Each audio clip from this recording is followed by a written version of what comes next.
Saya pernah cerita, hakim punya uang 149 miliar dari dana konsinyasi yang dulu, dana konsinyasi dulu kan dilaporkan.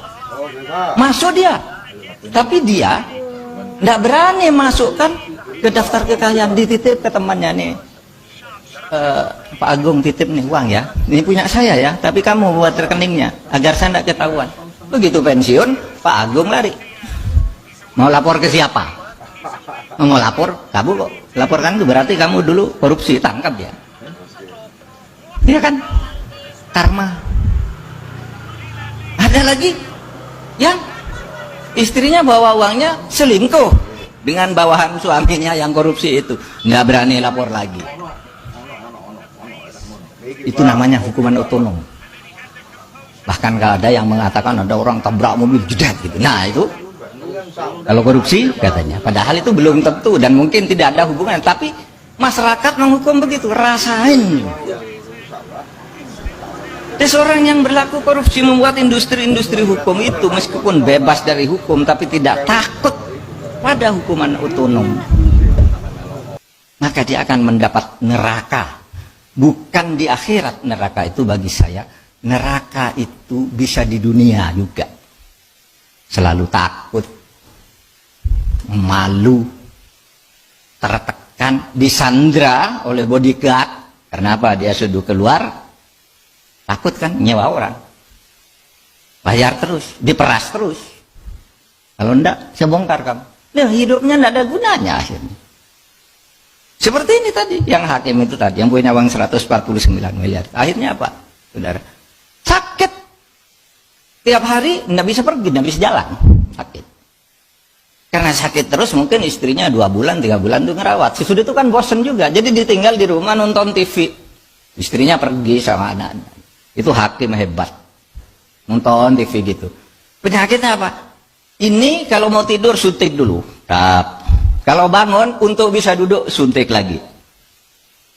Uangnya banyak, dibawa oleh temannya, istrinya lari. Karma. Oleh sebab itu saudara, menghayati Pancasila itu jangan hanya takut pada hukumnya, takut juga pada sanksi-sanksi yang bersumber dari kearifan budaya bangsa kita.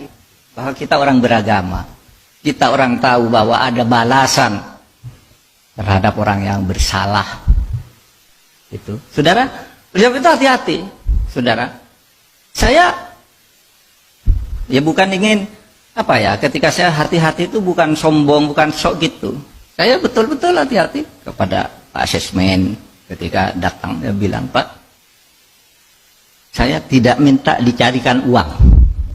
Itu kan sering tuh pejabat eselon 1 nyetor ke atasannya tuh, carikan dari anggaran sekian persen, itu bukan rahasia deh, udah banyak masuk penjara. Saya bilang Pak Asesmen ketika pertama, Pak, saya menteri di sini, saya bisa cari uang sendiri. Jangan coba-coba ada pejabat menyediakan uang saya.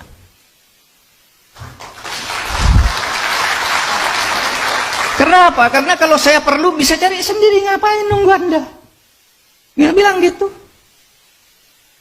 Sama, Pak, saya enggak, apa namanya, bilang ya, di kantor tuh kalau ada keperluan pribadi tolong diganti.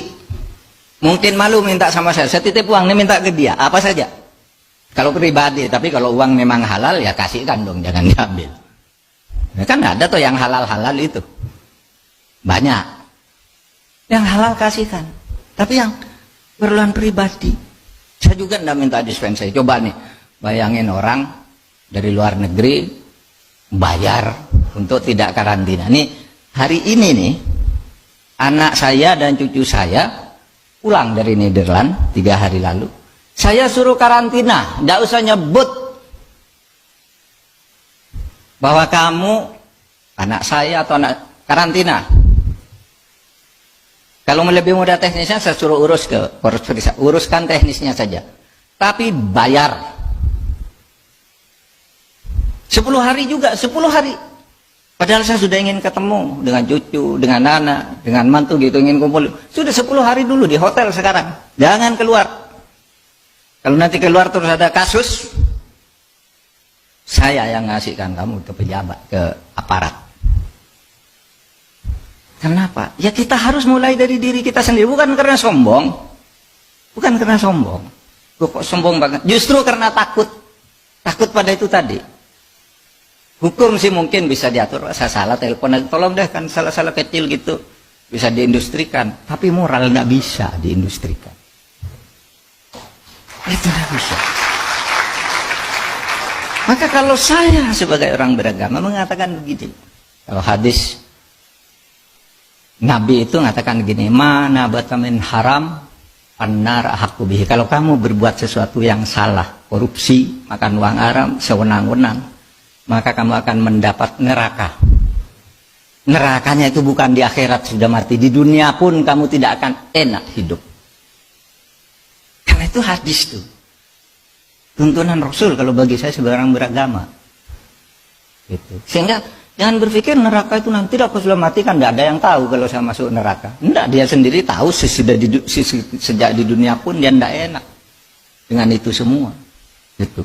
Nah, saudara sekalian, demikian yang saya bisa sampaikan kepada kita semua, bicara dari kesadaran kita untuk memberantas korupsi, bukan hanya dari sudut hukum. Hukum itu penting, semuanya harus tegakkan hukum, tapi juga dari sudut moral.